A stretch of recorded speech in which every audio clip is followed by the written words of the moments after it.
اللهم صل وسلم اللهم صل وسلم وزد وأنعم وتفضل وبارك بجلالك وكمالك على خير عبادك وأشرف عبادك أسعد العرب والعجم وإمام الطيبة والحرم وترجمان بلسان القدم ومنبع العلم والحلم والحكمة والهجم أبي القاسم سيدنا وحبيبنا وشفيعنا ومولانا محمد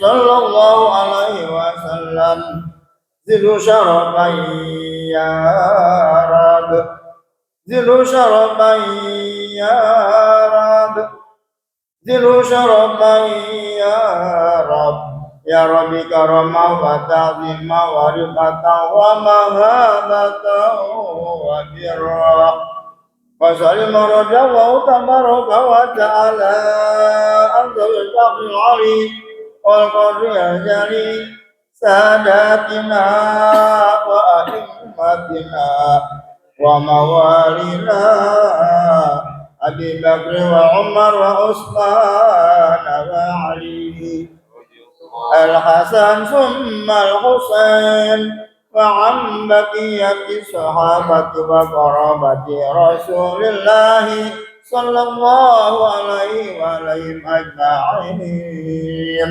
والحمد لله رب العالمين. يا رب بالمصطفى بلغ مقاصدنا واغفر لنا ما مضى يا واسع الكرم. يا رب بالمصطفى بلغ مقاصدنا واغفر لنا ما مضى يا واسع الكرم. يا أكرم الخلق ما لمن نلوذ به سواك عند حلول الحادث العامم. يا رب بالمصطفى بلغ مقاصدنا واغفر لنا ما مضى يا واسع الكرم. ولا يليك رسول الله جاوبني إذا الكريم تكلم باسم منتقم. يا رب بالمصطفى بلغ مقاصدنا واغفر لنا يا واسع الكرم. فنفس لا تأتي من زلة عظمت إلى الكبائر في الغفران كالأمم.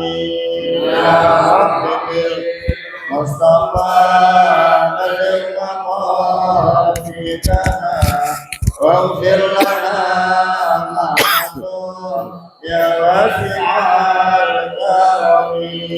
اللهم صل وسلم وبارك عليه وعلى آله. اللهم صل على محمد. السلام عليكم ورحمة الله وبركاته.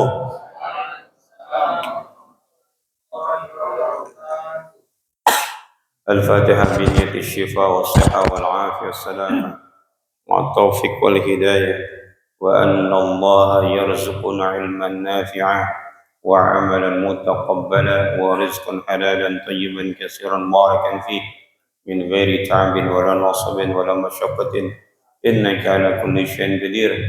وإذا حضرت النبي المصطفى رسول الله محمد بن عبد الله صلى الله عليه وسلم وأزواجه وذريته وأهل بيته وأنصاره وأصحابه، ثم إلى أرواح الأنبياء والمرسلين والأولياء والشهداء والصالحين والأئمة المجتهدين والعلماء العاملين، خصوصا إلى روح سيدنا المهاجر إلى الله أحمد بن عيسى وسلفك المقدم محمد بن علي بالوي، ثم إلى روح شيخ قدر الجيلاني، وثم إلى روح مؤلف هذا الكتاب إمام نووي البنداني، ثم إلى روح إمام شيوطي، ثم إلى روح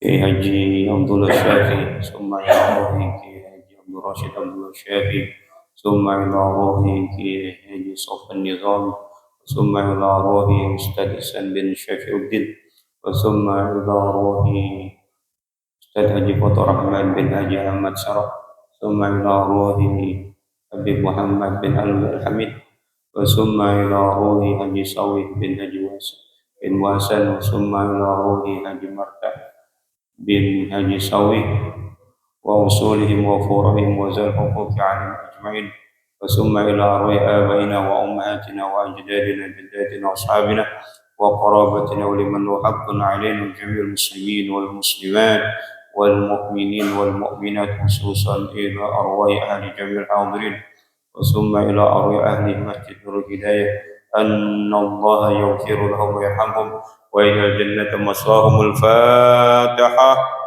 أعوذ بالله من الشيطان الرجيم. بسم الله الرحمن الرحيم.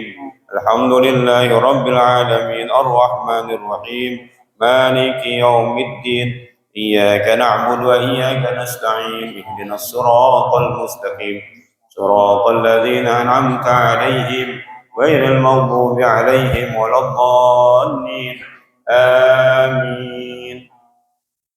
الحمد لله رب العالمين والصلاة والسلام على أشرف الأنبياء والمرسلين سيدنا محمد وعلى آله وصحبه أجمعين أما بعد. قالوا سبحانك لا علم لنا إلا ما علمتنا إنك أنت العليم الحكيم.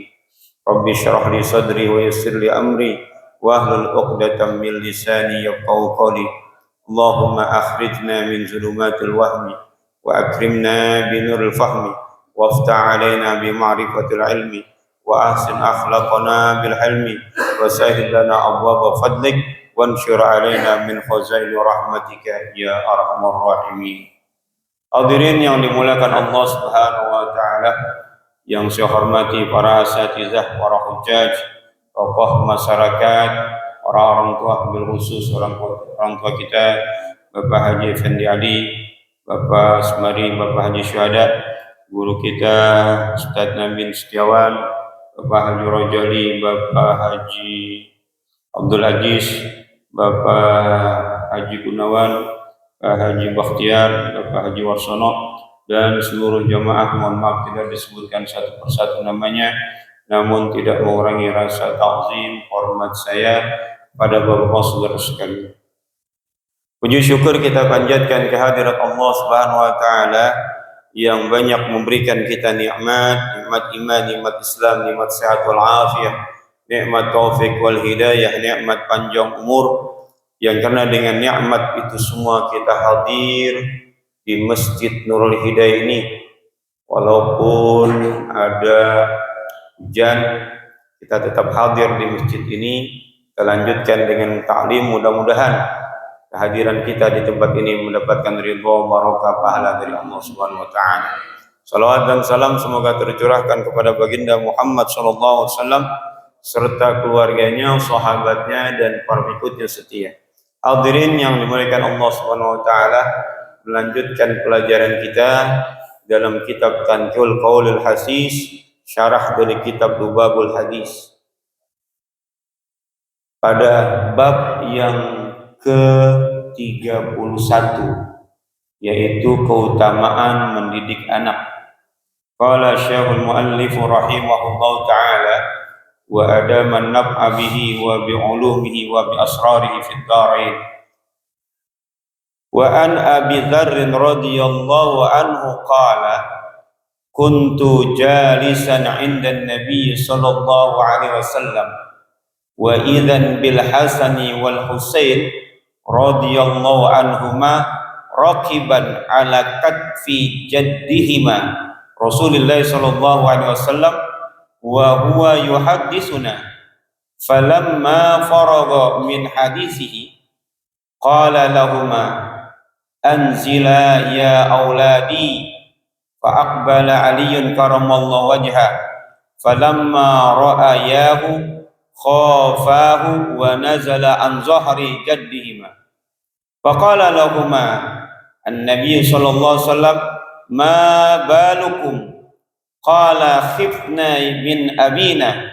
Fa aqbala Ali radhiyallahu an alaihima wa darabahuma wa qala, "Al-adabu khairul lakuma." Wa qala an-nabiy sallallahu alaihi wasallam, "Ya Ali, la tanharil Hasan wal Husain fa innahuma raihanataya wa rahatu qalbi wa sariratu kabadi." Wa qala Ali karamallahu wajha, "Sam'an wa ta'atan." Fa nazala Jibril wa qala, "Ya Muhammad, al-haqqu yaqul utruk aliyan yu'addibuhuma ashba'u auladakum wa ahsanu asma'ahum wa tayyibu abdanahum tarzuku syafa'atahum." Falamma sami'a bidzalika an-nabiy sallallahu alaihi wasallam qala, "Ya ma'syaral muslimin, man razaqahu Allah ta'ala biwaladin fa'alaihi bita'dibihi wa ta'limihi, fa inna man 'allama waladahu wa addabahu razaqahu Allah syafa'atahu, wa man taraka waladahu jahilan kana kullu dhanbin 'amilahu 'alaihi kadza fi riyadhis shalihin ila akhirih, wallahu ta'ala a'lam bissawab." Hadirin yang dimuliakan Allah Subhanahu wa taala, hadis ini menceritakan tentang pendidikan anak atau mendidik anak yang Allah titipkan kepada kita. Karena anak itu merupakan aset paling besar buat kita. Jangan sampai kita salah mendidik, maka rugilah kita. Kalau kita benar mendidiknya, keberuntungan buat kita.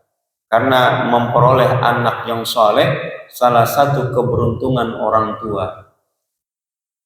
Karena di dalam satu hadis disebutkan, "Idza mata ibnu Adam inqata'a amaluhu." Kalau anak Adam, manusia itu meninggal dunia, maka terputus semua amalnya. Illa min salasin, kecuali 3 hal. Shadaqatun jariyah, sedekah yang dia keluarkan, aw ilmin yuntafa'u bih, atau ilmu yang dia ajarkan kepada orang-orang yang bermanfaat, aw walidin shalihin yad'ulah, anak yang soleh yang selalu mendoakannya. Wa an Abi Dzar radhiyallahu an, dari Abi Dzar radhiyallahu an qala, Abi Dzar ini sahabat Nabi Muhammad SAW yang paling miskin, sangat-sangat miskin. Dulunya seorang perampok, taubat menjadi muslim, dan dia dikenal sebagai orang yang sangat zuhud sekali, dan dia termasuk sahabat Nabi yang paling miskin. Walaupun paling miskin, Rasulullah SAW pernah memerintahkan Abu Dzar buat sedekah. Paling miskin suruh sedekah tuh, orang miskin suruh sedekah. Kata Nabi, Abu Dzar, kalau kau memasak sop atau apa, banyakin kuahnya, bagi kepada tetangga. Lalu Abu Dzar bilang, "Sop saya ini istimewa ya Rasul." Istimewa gimana? Air putih ditambah garam, tambah irisan bawang. Istimewa nggak? Pernah makan sop kayak gitu? Kalau sop kan ada dagingnya, ya nggak? Sop daging, sop buntut, itu ada isinya. Tapi Abu Dzar sopnya itu air putih tambah garam, tambah irisan bawang. Sangat istimewa, dan saya yakin kita belum pernah makan sop yang seperti itu. Pasti ada isinya. Abu Dzar seperti itu. Kata Nabi, udah biarin, nggak apa-apa, kasih walaupun sopmu seperti itu. Gak masak, dibagilah kepada tetangga sopnya seperti itu. Yang isinya ya cuman air doang, air ada rasa garam, bawang gitu. Kira-kira kalau kita mendapatkan orang, tetangga kita ngasih sop seperti itu, kita apain? Ada yang nyindir, ya, ini ngasih sop begini, ini apaan ini mah? Air putih garam doang. Mungkin kita sindir, gitu. Tapi bisa jadi ini menjadi peluang buat orang yang dikasih buat sedekah. Oh, ternyata dia cuma punya air putih sama garam sama bawang buat makan, nggak punya apa-apa lagi. Sementara yang dikasih mungkin punya lauk yang banyak. Maka ketika orang itu ngasih, balikin, tungguin di tempatnya diisiin lagi nggak?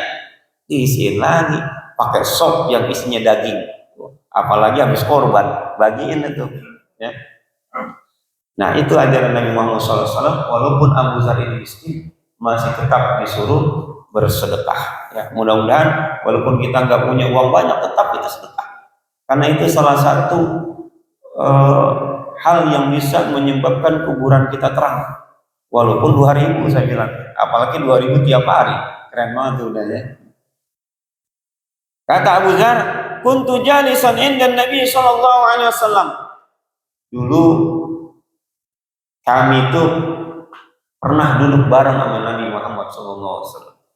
Emang inilah sering dilakukan Nabi Muhammad sallallahu alaihi wasallam, sering bercengkrama, berdialog, berdiskusi ataupun ngobrol dengan para sahabat. Biasanya orang kalau seandainya ada taklim seperti ini, mau nanya canggung. Kenapa? Banyak orang kayak resmi banget gitu kan.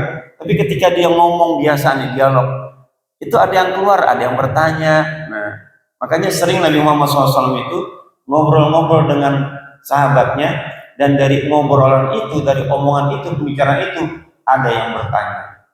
Keluarlah ilmu, karena ilmu bisa kita serap dari pertanyaan.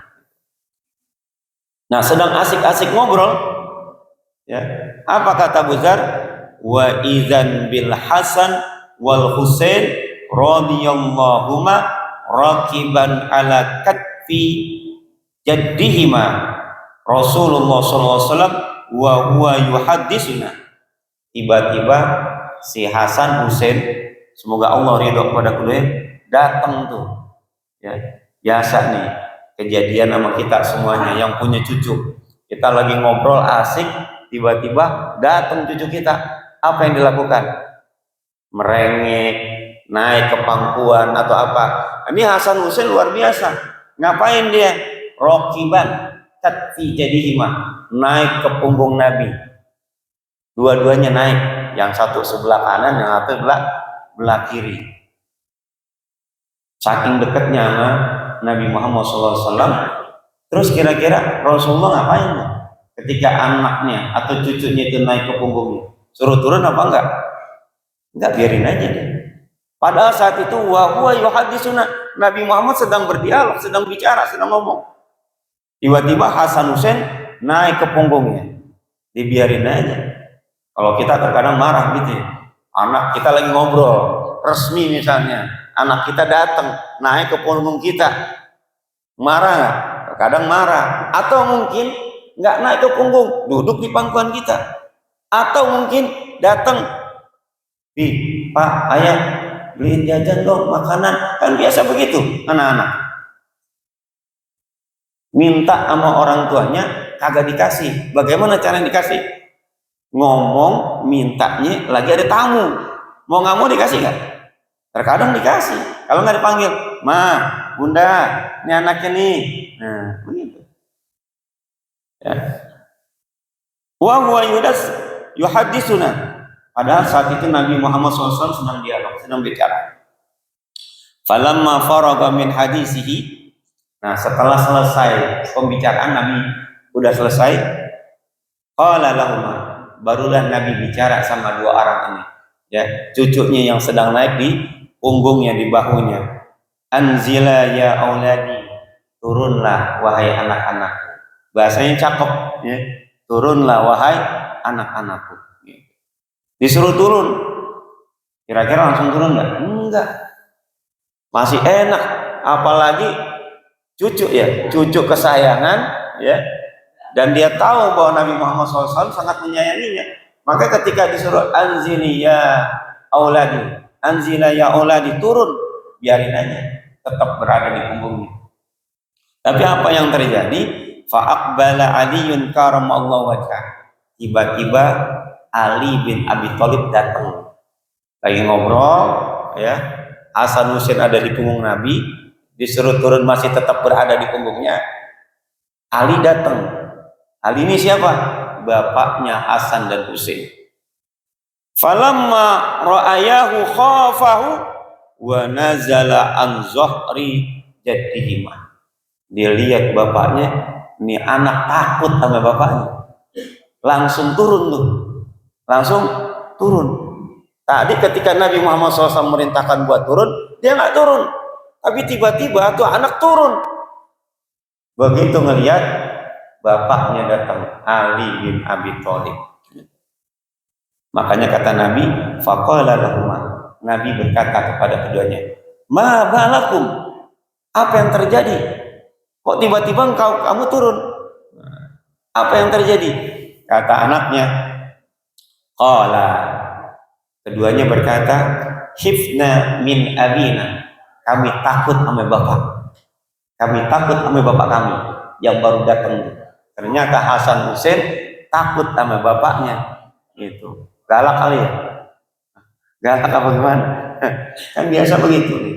Artinya kalau kita marah sama anak minta perlindungan sama siapa? Jarang sama ibunya, minta perlindungan sama neneknya atau sama kakeknya. Karena kita tahu kakek atau nenek lebih sayang kepada cucunya daripada sama anaknya. Coba aja dah, kalau kita marahin anak, mereka minta perlindungan kepada neneknya, perlindungan sama kakeknya. Karena di belakang kakek dan nenek, emak bapak nggak bakal berani marahin. Ya. Dia takutnya Hasan Hussein ya, ngelihat bapaknya. Fa'aqbala Ali radhiyallahu anhu alaihima wa darabahuma. Begitu melihat bapaknya, dia turun. Ali bin Abi Thalib melihat nih bahwasanya tadi tuh Hasan Hussein naik ke punggung Rasulullah SAW, sementara Rasulullah ada tamu sedang berdialog. Maka dia ambil tuh anaknya, kemudian fadarabahuma, dipukul tuh anak berdua. Tapi pukulannya tidak menyakitkan. Ya kalimatnya wa darabahuma, keduanya dipukul sama Ali sambil Ali berkata, al adabu khairul lakuma, kesopanan itu lebih baik bagi kamu. Artinya kata Ali bin Abi Thalib, naik punggung kepada Rasulullah itu nggak sopan. Tapi anak-anak bukan masalah begitu mah, bukan masalah nggak sopan nih. Emang anak-anaknya nggak, anak-anak sama anak-anak berisik di masjid, bercanda-bercanda, bukan kagak sopan, emang dunianya anak-anak. Kenapa? Lah ketahuan anak-anak diajak sholat, ya berisik pasti. Bener-bener, kecuali tuh anak diajak sholat di samping bapaknya. Di samping bapaknya nggak berisik, tapi jalan-jalan. Ada nggak yang begitu? Oh banyak saya lihat. Namanya juga anak-anak. Kalau ditaruh di rumah, anak itu nggak terlihat bapaknya sholat. Kalau diajak kemari, ya memang resikonya begitu. Maka biarkan saja. Paling kita peringatkan, kita kasih tahu pelan-pelan. Ya. Nah, kalau sholat jangan berisik, udah, nggak usah dibentak-bentak.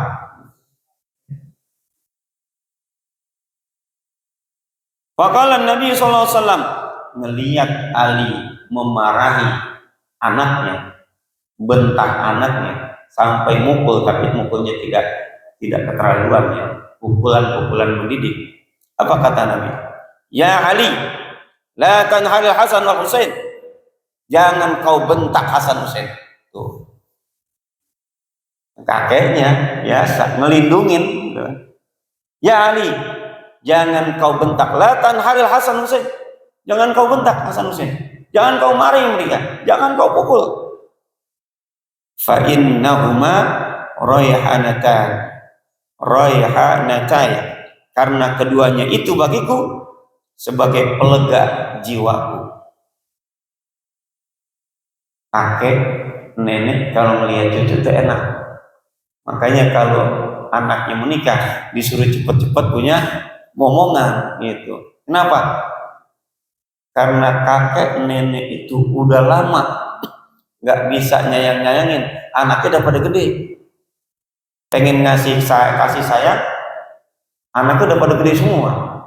Nah kalau punya cucu, wah, seneng nih, sangat seneng. Makanya ada anak nikah suruh cepet-cepet punya momongan sama siapa? Orang tuanya. Karena orang tuanya pengen gendong, pengen menyayangi cucunya. Kata Nabi begitu, bahwa keduanya itu adalah pelega jiwaku, warahatu qalbi, penyegar hatiku, wasariratu kabadi, kesayangan jantungku. Artinya apa? Ini dua orang ini, Hasan Husain, merupakan kesayangan Rasulullah Shallallahu Alaihi Wasallam. Karena Rasul tahu dari seluruh putra putrinya, dua orang inilah yang bakal menurunkan keturunannya. Anak laki-lakinya meninggal sebelum menikah, masih kecil semuanya. Ibrahim, Abdullah, Qasim, semuanya meninggal gitu. Sementara anaknya yang lain tidak ada anak, ya. Zainab, Kulsum, lagi Ruqayyah, dan anak cuma dari Fatimah radhiyallahu anha yang mendapatkan cucu, yaitu dari Hasan dan Husain. Karena itu sangat disayang cucu ini Hasan dan Husain itu. Nah, faqala Ali, maka dia kata kepada Ali, ya. Ali berkata, kau udah dibilang, Ali, jangan kau marahi Hasan dan Husain. Apa jawaban Ali? Ini jawaban menantu, jawaban anak, dan juga jawaban murid. Jawabannya apa? Sam'an wa ta'atan. Saya dengar, saya taat. Gitu. Sam'an wa ta'atan. Enggak dimarahin lagi tuh anaknya. Enggak dibentak lagi. Apanya? Mungkin dipeluk, disayang lagi, minta maaf gitu kan. Nah, kenapa? Ada pembelaan dari kakeknya, baginda Muhammad SAW. Namun apakah yang dilakukan Nabi Muhammad SAW itu dibenarkan oleh Allah Subhanahu Wa Taala? Pertanyaannya, ini kita lagi didik anak, tiba-tiba ya kakek neneknya ikut campur. Sekarang kan gitu banyak, bener nggak? Ya, yang udah punya cucu, ya, jika lawan punya cucu, juga punya cucu, anaknya lagi didik nih, ya, melihat cucunya dimarahin, kira-kira gimana? Biasanya nih, umumnya ya, orang tuanya ikut campur. Jangan marahin anak lo, sini. Saya punya pengalaman begitu soalnya. Anak saya kalau dimarahin, minta perlindungan sama neneknya. Kalau udah sama neneknya, berani marahin? Kagak berani. Gitu. Kita marahin, kita yang dimarahin. Gitu. Ya, maka senjata anak kita adalah perlindungan nenek dan kakeknya. Apalagi kalau nenek dan kakeknya ikut campur dalam mendidik. Ya. Fanazala Jibril qala. Ada kejadian seperti itu. Malaikat Jibril turun. Waqala, dan dia berkata kepada Nabi Muhammad SAW, Ya Muhammad, utruk aliyan yu'addibuhuma. Nabi Muhammad, al-haqqu yaqul, yang maha benar berkata. Siapa yang maha benar? Allah Subhanahu Wa Taala berfirman. Nitipkan pesan buat Nabi Muhammad. Utruk aliyan yu'addibuhuma.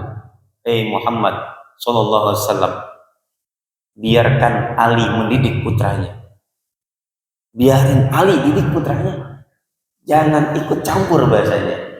Nah, jadi kalau ada orang tua sedang mendidik anaknya, ini kakek neneknya nggak usah ikut campur. Kalau ikut campuran orang kakek nenek, maka nanti akan bias pendidikannya. Orang tua melarang, kakek neneknya membolehkan, sehingga anak ini nanti ke depan nggak disiplin, nggak punya konsentrasi. Ya, orang tuanya pengennya A, kakek neneknya pengennya B. Orang tuanya nggak boleh anak itu jajan manis-manisan, orang neneknya malah beliin es krim. Bapaknya, orang tuanya jangan main di luar ya. Kakek neneknya membiarkan cucunya main di luar. Nah, anaknya jadi nggak ada aturan gitu. Makanya kalau ada orang tua sedang mendidik anaknya, sebagai kakeknya, neneknya, jangan ikut campur. Karena nanti yang ditanya tentang pendidikan anak bukan kakek neneknya, tapi siapa? bapak emaknya gitu. Maka dibilang utruk aliyan yu'addibuhuma, biarkan Ali bin Abi Thalib mendidik kedua anaknya itu. Asba'u auladakum, ini masih pesan dari malaikat Jibril ya. Asba'u auladakum, cukupilah asupan makanan anak-anakmu. Artinya beri makan yang baik, halalan thayyiban. Nah, kasih makan yang baik anak, ya. Kasih makan yang bergizi, biar sehat, biar cerdas, biar kuat. Wa ahsanu asma'uhum, berilah nama yang baik. Jangan namain anak asal-asalan. Ngambil dari Al-Quran, namain anak siapa? Jahannam. Karena nama Jahannam ada di Al-Quran. Gitu. Namain Jahannam. Ada lagi namanya siapa? Abu Jahal. Kenapa Abu Jahal? Di sejarah ada Abu Jahal. Di sejarah ada Abu Lahab. Nah, maka perlu juga ya, ketika kita memberikan nama kepada anak, tanya kepada orang yang ngerti. Apalagi mengambil nama dari nama-nama bahasa Arab atau nama-nama daerah, tanya yang ngerti, jangan asal nama saja gitu. Ada orang misalnya namanya Naro, panggilan Nar. Nar itu kan panas ya, panas, api gitu, macam-macam namanya ya. Ngasih nama anaknya. Ada juga orang ngasih nama, kalau dulu ya, nama orang-orang dulu ya, saya kalau baca arwah itu kadang bingung, ini orang bener namanya ya, Fulan bin Bunting. Nah, ada nama gitu kan? Iya kan? Iya. Apalagi apa namanya, Fulan bin Picek, Bulan bin Keking. Orang-orang dulu namain itu nama gelar apa nama sebenarnya nggak tahu dah. Tapi sering baca begitu.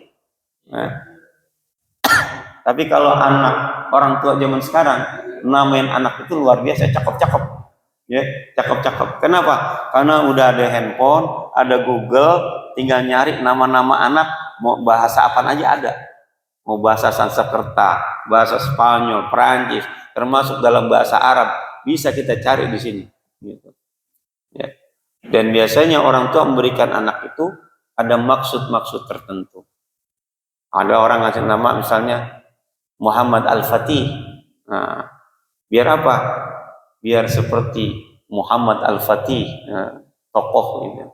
Ada orang beri Abu Zar, ada nama Abu Zar Al-Ghifari gitu. Biar apa? Biar mempunyai jiwa juhud, taat kepada Allah. Ada yang menamain Abu Bakar, ada yang namain Ali, ada yang nama Umar, ada yang nama Rugaya kayak saat Ali, ya kan? Nama putri Nabi.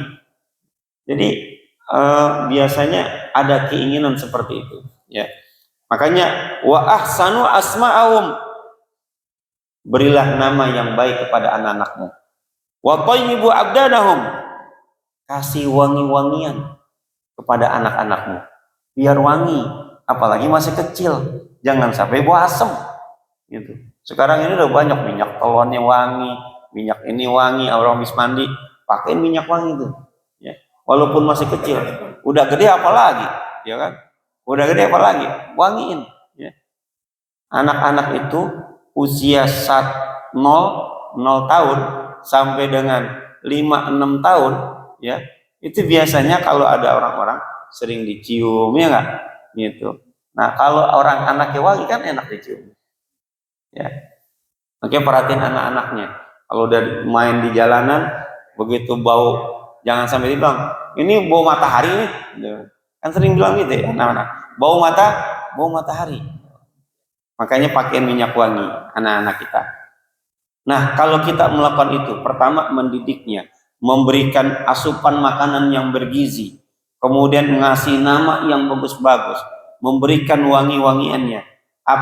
Artinya hak anak kita kasih dengan baik. Apa kata Allah dalam pesannya ini? Tarzuku syafa'atahu.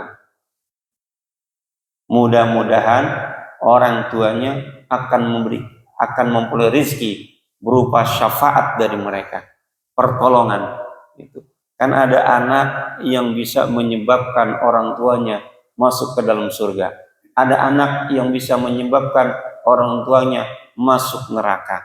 Kalau kita bisa mendidik anak kita dengan baik, sesuai dengan ajaran Islam, membekali dia dengan pelajaran agama, terutama berkaitan dengan akidah, akhlak, ibadah. Begitu kita meninggal dunia, anak kita mendoakan terus, itu bisa menyebabkan orang tuanya masuk ke dalam surga. Karena setiap hari didoakan, dosanya dihilang-hilang, dihapus sama Allah Subhanahu wa taala. Apalagi kalau ada anak yang bisa hafal Al-Qur'an. Kalau hafal Al-Qur'an, maka dia akan memperoleh orang tuanya itu macam apa namanya? Mahkota, dan orang tuanya anak itu diberikan hak untuk memberikan syafaat kepada orang tuanya, kepada beberapa keluarganya yang dia mau kasih syafaat. Makanya ini yang masih punya anak kecil, itu didik biar dia bisa hafal Quran. Gitu. Kalau kita udah susah dengan hafal Quran ya. Iya. Saya udah dapat 5 juz, 7 juz. Ya, begitu lihat nonton film hilang lagi. Sering banget ya. Hilang, susah banget jaganya. Ngapal gampang, yang paling susah jaganya. Ya. Jaga hafalan itu susahnya minta ampun, Masya Allah. Kenapa? Terutama handphone ya. Kalau kita udah lihat sesuatu yang bukan hak kita, itu lama-kelamaan dengan sendirinya kita enggan murojaah. Gitu. Tadi kita rajin murojaah, sehari 2 juz murojaah lagi. Ngulang. Karena sering ngelihat handphone, lihat di dalam ada gambar-gambar, enggak tiba-tiba begitu aja. Jadi segen untuk murojaah. Makanya para penghafal Al-Quran jauhkan dari handphone, gitu. Dari melihat hal-hal yang yang diharamkan. Ya. Karena paling gampang hilangnya hafalan seseorang itu kalau dia pertama melihat sesuatu yang diharamkan, yang kedua memakan barang haram. Falamma sami'a bidzalika Nabi SAW, ketika Nabi Muhammad SAW mendengar pesan itu, pesan dari malaikat Jibril tadi itu, pertama suruh biar Ali mendidik anaknya sendiri, kedua disuruh memberikan asupan makanan yang bergizi, yang sehat, yang halal, yang ketiga beri nama anak yang baik, yang keempat suruh memakai minyak wangi badannya biar wangi itu anak, maka nanti orang itu akan mendapat rizki berupa syafaat dari anaknya. Sudah mendengar itu apa kata Nabi? Ya ma'syarul muslimin. Ini pesan Nabi. Wahai orang-orang muslim, termasuk kita, ini pesan ini. Man razaqahullahu ta'ala biwaladin. Siapa saja yang Allah berikan rizki berupa anak. Ini alhamdulillah pada banyak dikasih rizki berupa anak. Fa'alaihi bita'dibihi wa ta'limihi, maka wajib atas kamu mengajarkan dan mendidiknya. Jadi pendidikan, ngajarin itu tanggung jawab orang tua, bukan tanggung jawab guru. Guru itu membantu orang tua dalam mendidik anak. Sementara pendidikan pertama dan utama itu adalah orang tua. Di mana? Di rumah. Terkadang guru mengajarkan sholat, zuhur berjamaah, asar berjamaah. Begitu hari Sabtu, hari Minggu, anak itu libur, sholatnya bolong. Bolong. Karena pernah saya tanya sama murid-murid saya itu, siapa yang kemarin zuhurnya nggak sholat, tunjuk tangan. Asarnya nggak sholat, tunjuk tangan. Kenapa nggak sholat? Kan di sini tiap hari diajarkan sholat. Orang tua kagak nyuruh. Orang tuanya kagak nyuruh. Kenapa orang tuanya kagak nyuruh? Orang tuanya juga kagak sholat. Itu yang bahaya tuh. Yang sholat bahaya. Bahkan ada orang tua pernah datang ke sekolahan nyari anaknya jam 10-an lah kira-kira. Nyari anaknya waktu istirahat jam 10. Nggak ketemu, di kelas kagak ada. Kita kasih tahu, Bu, kalau nyari anaknya jam segini, cari di masjid, Bu. Oh, di masjid? Anak ibu lagi sholat duha. Begitu ditemuin, bener lagi sholat duha. Dia nangis, kenapa? anak saya rajin sholat duha di masjid, alhamdulillah. Kenapa? Saya aja nggak pernah sholat duha. Tuh, orang tua. Ya. Karena apa? Ini di sekolah-sekolah sekarang ini, mau SD, mau SMP, mau SMA, itu digalakkan pelajaran agama, terutama sholat-sholat sunnahnya. Sholat duha, minimal 2 rakaat mereka dikerjakan. Dan juga sholat wajibnya, yaitu zuhur, dikerjakan secara berjamaah. Nah, tinggal orang tuanya yang ada di rumah ngajak anaknya sholat berjamaah dari orang tuanya. Fa inna man 'allama waladahu wa addabahu razaqahullahu syafa'atahu. Karena sesungguhnya siapa yang mengajar dan mendidik anaknya, maka kelak Allah kasih rizki orang tuanya itu berupa syafaat dari anaknya. Tuh. Kalau kita udah didik, udah ngajarin, Allah akan berikan kita rizki berupa syafaat dari anak kita, ditolong sama anak kita. Karena akibat apa? Didikan kita. Anak itu jadi soleh, anak itu rajin sholat, pintar ngaji, baca Quran, rajin puasa, dan lain sebagainya. Dan itu menjadi syafaat buat kita.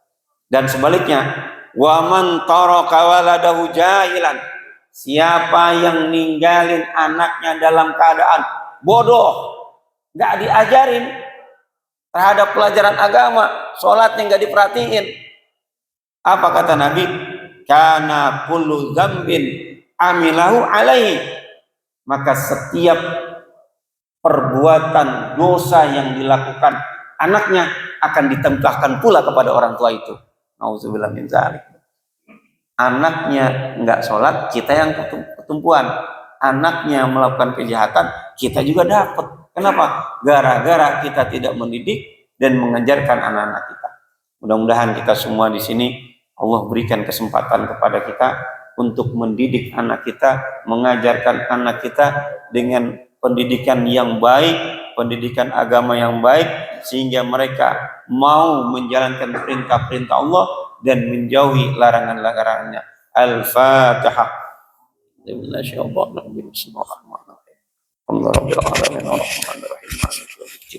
Iyyaka na'budu wa iyyaka nasta'in.